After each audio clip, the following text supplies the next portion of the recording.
ಹೌದು, ನಮ್ಮೂರಲ್ಲಿ ನೀರಿಗೆ ಚಿನ್ನದ ಬೆಲೆ.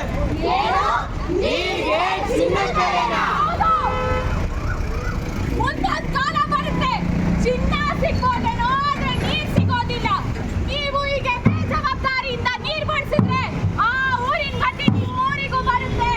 ಆ ಊರಿನ ಗತಿ ನಿಮ್ಮ ಊರಿಗೂ ಬರುತ್ತೆ. ಆ ಊರಿನ ಗತಿ ನಿಮ್ಮ ಊರಿಗೂ ಬರುತ್ತೆ. ಆ ಊರಿನ ಗತಿ ನಿಮ್ಮ ಊರಿಗೂ ಬರುತ್ತೆ.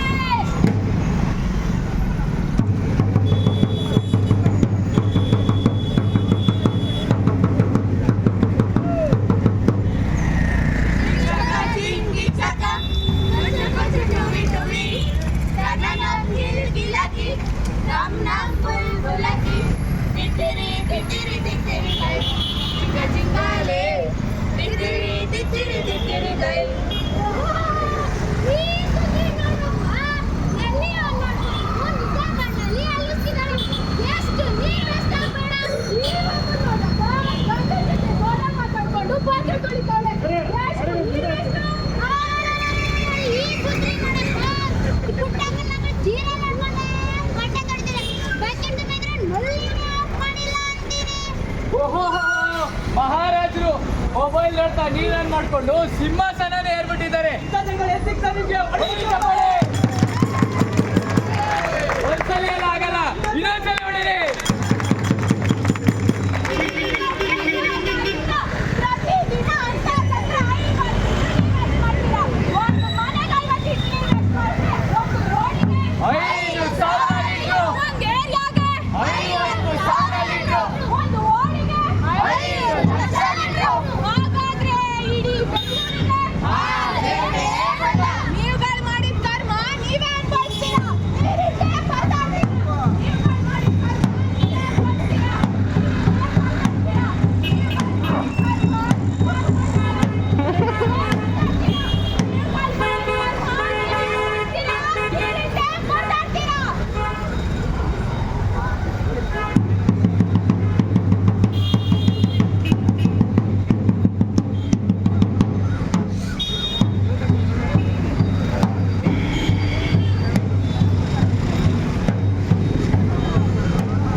ಏನ್ ನಿಮ್ ಸಮಸ್ಯೆ?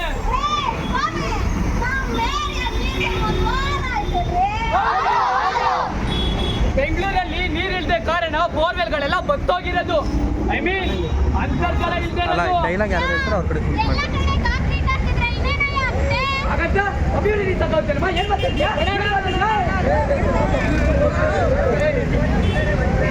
ಸಮಾಧಾನ ಸಮಾಧಾನ.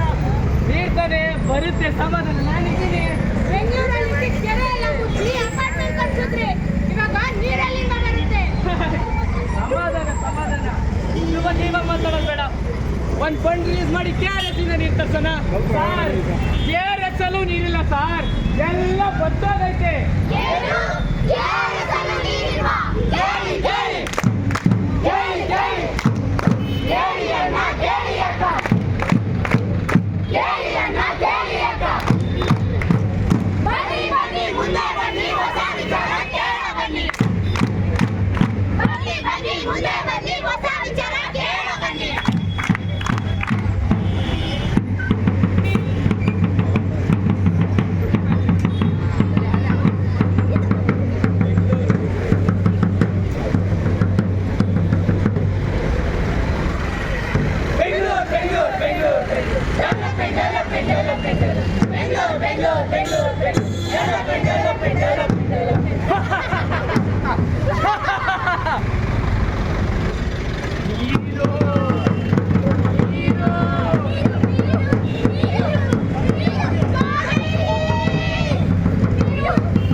ಏನಾಯ್ಡ್ರಮ್ಮ?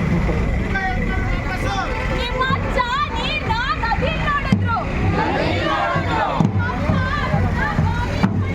ಬಾವಿ ಕಂಡ್ರು. ನಲ್ಲಿ ನೋಡಿದ್ರ. ಹೋಟೆಲ್ ಕಂಡ್ರೆ. ಬರುತ್ತೆ. ಮಾತ್ರೆ ನುಂಗಿ ತಾಗಿಸ್ಕೋಬೇಕಾಗುತ್ತೆ. ಮಾತ್ರೆ ನುಂಗಿ ತಾಗಿಸ್ಕೋಬೇಕಾಗುತ್ತೆ. ಆಮೇಲೆ ಕಣ್ಣೀರಲ್ಲಷ್ಟೇ ನೀರು ಸಿಗುತ್ತೆ. ಹಾಗಾದ್ರೆ ನಾವೇನ್ ಮಾಡ್ಬೇಕು? ಜವಾಬ್ದಾರಿಯಿಂದ ನೀರ್ ಬಳಸ್ತೀನಿ ಅಂತ ಪ್ರತಿಜ್ಞೆ ಮಾಡ್ಬೇಕು. ಈ ನಗರದ ಜವಾಬ್ದಾರಿಯುತ ನಾಗರಿಕನಾದ ನಾನು ಪ್ರತಿಜ್ಞೆಯಾಗಿ ನೀರನ್ನು ಅವಲಂಬಿಸಿದ್ದೇನೆ. ಆರೋಗ್ಯದಿಂದ ವ್ಯರ್ಥವಾಗುವ ನೀರನ್ನು ಮಳೆಯ ದಿನ ಬಳಕೆಗೆ ಬಳಸುತ್ತೇವೆ. ನಮ್ಮ ತಿಂಗಳಲ್ಲಿ ಫೋನ್ ವಾಷರ್ ಬಳಸುತ್ತೇವೆ. ಶುಭ ಸಮಾರಂಭಗಳಲ್ಲಿ ನೀರಿನ ಬಾಟಲ್ಗಳನ್ನು ಅರ್ಧ ಬಳಸಿ ವ್ಯರ್ಥ ಮಾಡುವುದಿಲ್ಲ.